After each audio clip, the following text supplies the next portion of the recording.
back to my channel. So today I am here with my service dog in training, Willow.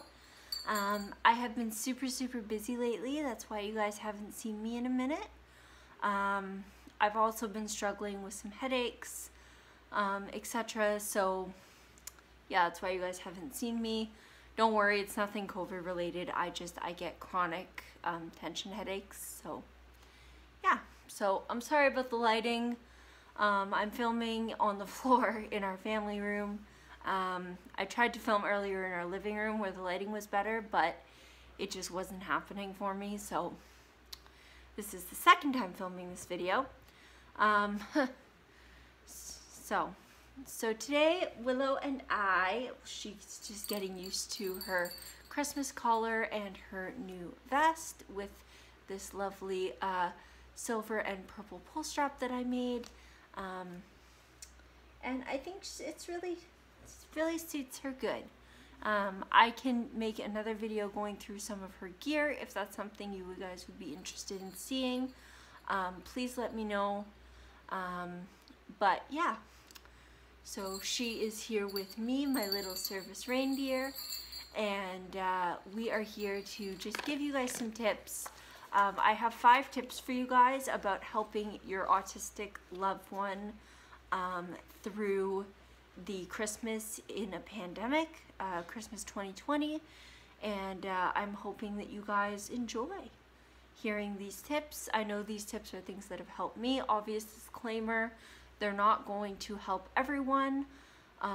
Every autistic person is an individual with different needs and wants and experiences, so keep that in mind. But without further ado, let's just get into the 5 tips for helping an autistic person through Christmas 2020. So the first tip that I have for you guys is have a plan. If you can, try to know what you're doing for Christmas beforehand and try to include the autistic person in the planning process. This is very important whether it's 2020 or any other year. Please try to include them in the planning process. Good girl. Please do that for them and try to include them. Try to make sure that they know what is happening, what is going on, so that things are nice and calm and predictable, and they know exactly what to expect. And that will help a lot with anxiety and meltdowns and other things as well. Number 2, embrace AAC. AAC stands for Augmentative and Alternative Communication. This can be anything from a notebook and pen to an iPad app that speaks for you when you swipe through and you click on a picture, to more advanced iPad apps like the one I use, Acorn AAC, where you tap on a word or a picture and it not only says the word, but then it branches out in a tree form to other words in your vocabulary, and as you use it, it learns how you speak. Very high quality app, amazing app. I love it. Not sponsored, just really like the app. Yeah, so embrace AAC. Please don't make your kid feel bad for using AAC, or not necessarily your kid, but even your wife or your partner, your spouse, your loved one, your friend, whoever it might be. Please don't make your loved one feel bad for using AAC. AAC is something that some people are skeptical about, and there's really no reason they should be. It is such a wonderful tool, and even me, you know, I can communicate very effectively most of the time, but there are times when I'm meeting strangers or when I'm very stressed that I become nonverbal, and it's harder for me to process what I am saying and what is being said to me. It takes me extra time, as well as I can sometimes sound like I'm jumping around in my speech and my sentences and things. So it's definitely something that helps me to be more eloquent and to express myself more appropriately when I use it. not necessarily appropriately, but in a more comfortable way, I guess. So please, please, please, if you want to help your autistic loved one be more comfortable, if they are an AAC user, whether that be all the time or temporarily, please, please, please embrace that. And if other people don't like it, there's the door. It's, you know, it's how they communicate, and it's just as valid as speaking. And on another note, if your loved one decides to use AAC for their entire lives, you know, if they end up using AAC for their entire lives, it's great if it's a stepping stone to talking. But if they don't want to talk, or they're not comfortable talking, or they end up in it where they can't talk or whatever, if talking causes extreme anxiety, you know, whether they end up being an all the time AAC user or a sometimes AAC user or a not at all AAC user, in the end, it doesn't matter. It's, you know, even if they use AAC for their whole life, there's nothing wrong with that. It's just different, but there's really nothing wrong with that. It's just as valid as speaking and talking. Okay, so that was tip number 2, was embrace AAC over the holidays. When people are around, explain AAC to them and allow your loved one to communicate in the way that is most comfortable and effective for them. Tip number 3, have tools, have coping tools. So Willow is not fully trained yet. She does not do public access yet. We're working towards that, but she is not there yet. But with me, I have a backpack that I carry absolutely everywhere with me. I literally cannot function without it. I need it. It contains everything that I need to help me cope throughout the day. Willow has her own backpack. She carries her own treats, poop bags, leashes, etc., water, etc. And then I have my own bag. I do not put stuff for her in my backpack. She has her own backpack and I have my own backpack. If you'd like to see some updated what's in my bag videos, one of my everyday carry bag, so you can see what helps me on a day-to-day basis as an autistic person, and Willow's backpack, if you would like to see an updated, well, not necessarily updated. I don't think I've ever done one of yours. No, I don't think I have. But in either case, if you'd like to see what is in Willow's backpack as well as what is in my backpack, they will be 2 separate videos. I might just do them anyway, but if you would like to see them, please, please, please comment down in the comment section below and let me know. Yeah, but have coping tools. I personally, I have noise canceling headphones, and I have my iPad that I use not only for communication but also for entertainment purposes. Sometimes even if I'm in a crowd, it doesn't matter what the situation is. If I'm somewhere and I'm not comfortable, I will throw on my headphones, I'll throw on my music, and I will stim to my music, or I will pull out my book, whatever book I'm reading. I'll just put in my earplugs and I will read my book. Whatever coping tools help your loved one the most, make sure and have those on hand. I highly, highly recommend everyone, autistic or not, I highly recommend everyone, man, woman, child, have an everyday carry. A bag, generally a backpack. I recommend backpacks. Some people are more purse people, but I recommend backpacks that have everything that you need to be prepared for the day and be prepared for if something, you know, unexpected happens in terms of, you know, things that could happen, or not things that could happen, because that makes me sound like you want to be a disaster preparedness. No, things that are likely, not super likely to happen, but things that could happen, minor things like getting your socks wet, or having, you know, as a woman, having your time of the month start. Whatever that may be for you, and whatever situation, like in having those tools to cope if you are also, if you have anxiety or if you are autistic, having those sensory tools in the backpack as well. Just things that help you cope, and keep you good, keep you kind of sane when you're beginning to struggle. Those things are super, super important, and I highly, highly recommend having a backpack with those items in it that you can carry on your back, and you can always have with you at all times, in all places. Highly, highly recommend that.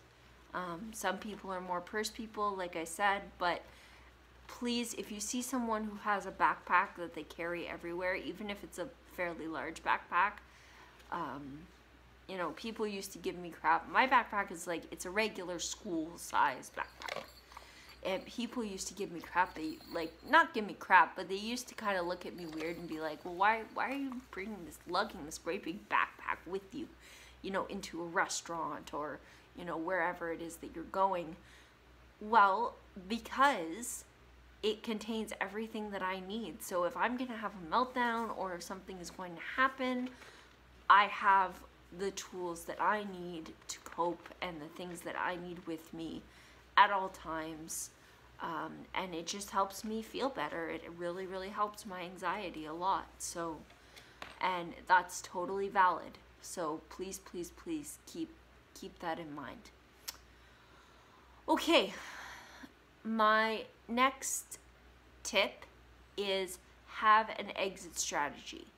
If you are someone who, if your autistic loved one is, if you're going to be with people you don't know, or even with family, if there's going to be a lot of socializing going on, which there usually is around the holidays, that can be very, very stressful for an autistic person. So either schedule in some quiet time, or if you can't schedule in quiet time, make sure to have an escape plan. Have somewhere where they can go to just sort of calm down and decompress if they need to. Or if that's not possible, and a lot of times it's not, or maybe it is possible, but it's just not very convenient. The other thing that I would recommend is, again, with the coping tools, making sure, you know, if your autistic loved one is, you know, reading a book with noise-canceling headphones on in the middle of, sorry about that, guys, in the middle of dinner, or if they are listening to music and stimming to their iPad in front of other people, it doesn't matter. It's something that needs to be accepted, and the thing is yes, for some it may be seen as rude, but you know what? It's their way of coping, and it's what makes them feel comfortable, and the reality is it's a lot better than having a meltdown at Christmas, because Christmas 2020 is already super stressful. The things that help autistic people cope, a lot of autistic people cope in terms of structure and formality and knowing what is happening at any given moment.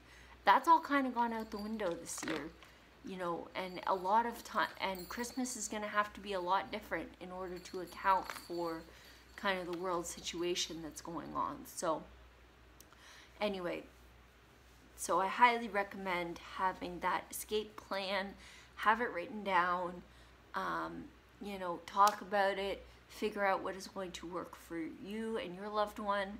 But I highly, highly recommend that you sort of center it around helping your loved one to feel comfortable, because yes, this year has been hard on all of us, and this change has been hard. These changes are hard on everyone, but they are especially hard on the neurodiverse community, and especially the autistic community. The anxiety there is especially high. So I highly, highly recommend to you to please, please, please have that escape plan, and make sure that your autistic loved one has the ability, if they choose, to either, you know, delve into a book that they like, or delve into a game, or, you know, go somewhere quiet, whatever it is that they might need during this time. It's very, very important to make sure that they have that and have access to that at all times. It's just going to make things a lot less stressful and a lot more pleasant for everyone. So, and if other people aren't going to be accepting of that, well, then goodbye, there's the door. You know, sometimes you have to stand up and do what's right for your loved one and for yourself. So, okay. Next tip that I have for you. So let's see. So we've talked about embracing AAC. We've talked about coping tools. We've talked about having an escape plan. We've talked about having a plan. Okay. So my last and final tip, my fifth and final tip for you is to make sure that you have fun this Christmas. Use your imagination. You know, if you can't afford, you know, brand new Christmas presents, get them at Goodwill and clean them up, wrap them up in newspaper, and, you know, tie them up with string and attach coloring pages to the presents, and maybe have your kid or your loved ones, maybe they have to color in the maybe it's a race, or maybe they have to color in the picture before they're allowed to open the gift, or, you know, whatever it might be. Maybe dress up the tree different this year. Have a safari Christmas. Have an underwater Christmas.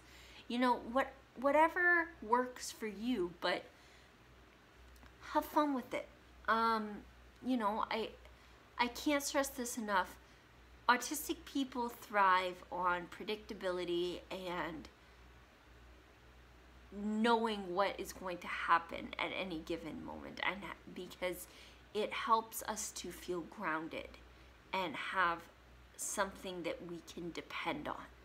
And that's very, very important for us, because the world is a scary place for us, and having that certainty of something that we can depend on is incredibly important. That being said, when things are so up in the air like they are in 2020, sometimes it can be more grounding to create your own grounding. And so let me explain. So what I mean by that is, it can be more grounding for an autistic person if you say, okay, we're gonna have a safari Christmas, and these are the rules for the safari Christmas, and this is what the rules are, and this is how you're gonna participate, and this is when you're going to do this. That knowing what's going to happen, creating that structure out of chaos. Taking this world where almost all the structures have been just sort of torn away and thrown out the window, all the predictability, and creating your own predictability within the home can be very, very grounding for an autistic person. Hi, baby. What's up? I love you. Yes, I love you. Good girl. Yep. So, yeah, good girl. It's getting to be her supper time. She's trying to let me know. Yeah, so I'm going to go make dinner. What? What? Oh, yes. I'm going to go and make supper, and yes, we're going. And yeah, I hope you guys enjoyed seeing Willow and I here with you, and with this, giving you these tips. Next time, I don't know if Willow will be in my next video. She probably won't be, but I will make sure that she is in my Bookmas announcement video, so if you like seeing her, stay tuned for that. And we will see you all next time. I hope these tips help you out through Christmas 2020. Alright guys, I'll see you tomorrow. Okay, bye!